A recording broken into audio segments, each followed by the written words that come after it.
My name is Ali Ansar, and I'm from Canada. I went to my farmhouse with my wife, where we usually go every weekend. But this time, something happened that made our hair stand on end.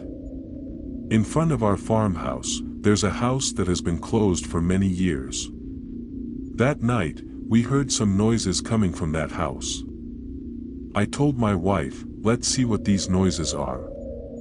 We left the farmhouse and got a little closer when we felt like someone was walking on the roof. The street had no lights and it was pitch dark, but there was a bulb outside that house that had never been on before, yet tonight, it was flickering.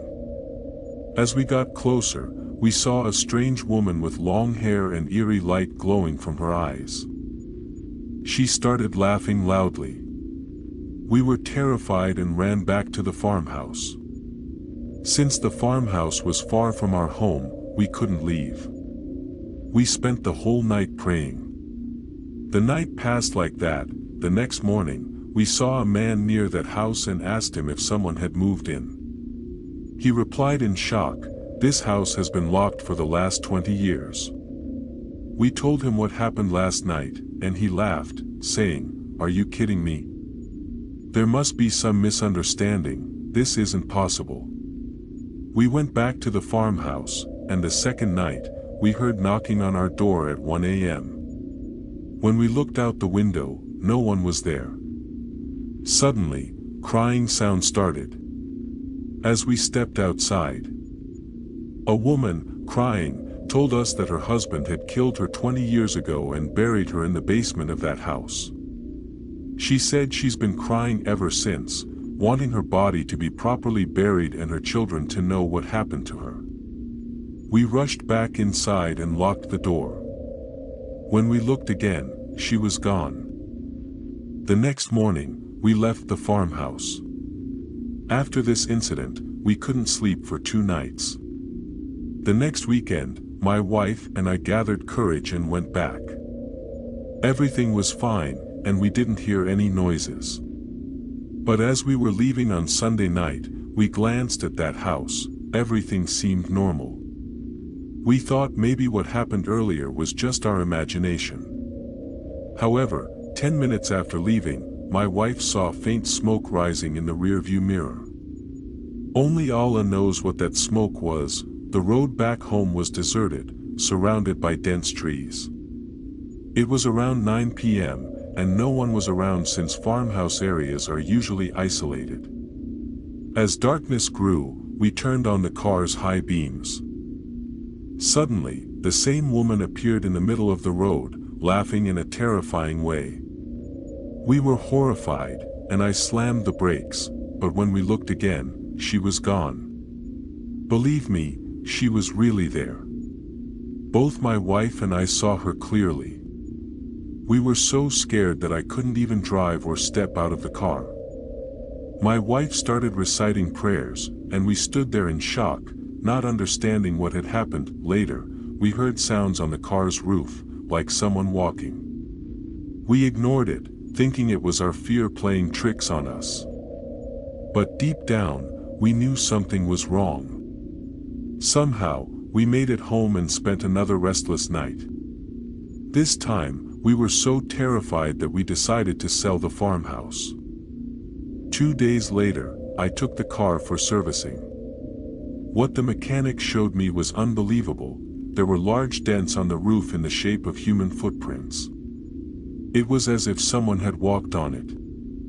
That's when I remembered the laughter and footsteps we heard on the roof during the drive back.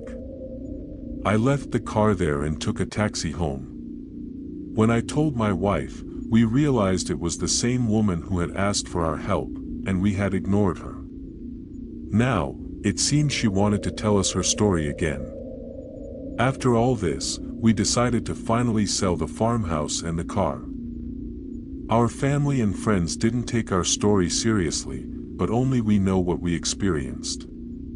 Even as I type this, my hair stands on end. May Allah protect us all from unseen beings. Let's move to another story. My name is Mariam, and I'm from Karachi. We live in a town where, 15 years ago, there was hardly any population, only a few houses.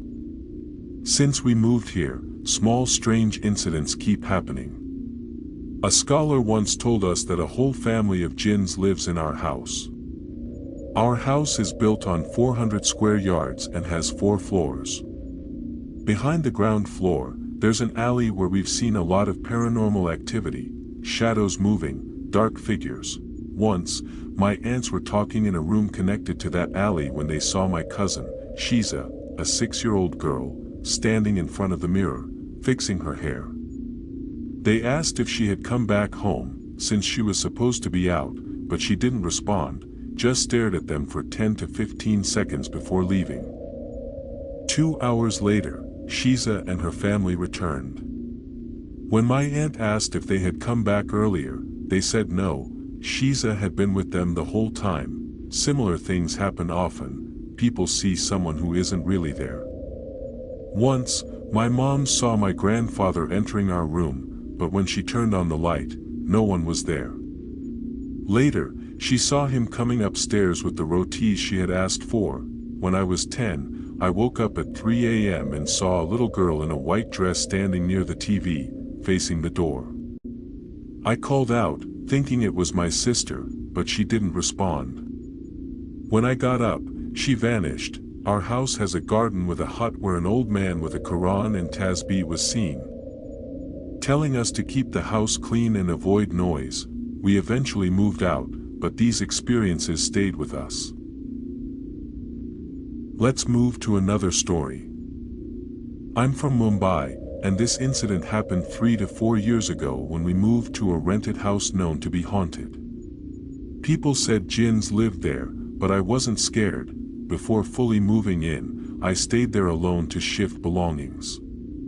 My friends refused to go inside due to past incidents, like people being hit by flying utensils. One night, I invited 2 friends to stay over. At 4 a.m., one woke me up, whispering that someone was walking outside. The lights were off, and through a skylight, we saw a shadow watching us. The door then creaked open on its own. We screamed and ran out. After that, I never stayed alone until my family moved in. Small things kept happening, food disappearing, bones vanishing. Once, I placed a doll on my desk facing away, but later found it staring at me, as if moving closer. Terrified, I slept with my mom that night. We lived there for a year before the owner sold it. Even now, when I return late, I feel something following me, especially near that abandoned house. Let's move to another story. I'm sharing a story from when I was pregnant. One morning, after my husband left, I felt a tall man in a shower camise pressing on my back, reciting something. His presence felt evil.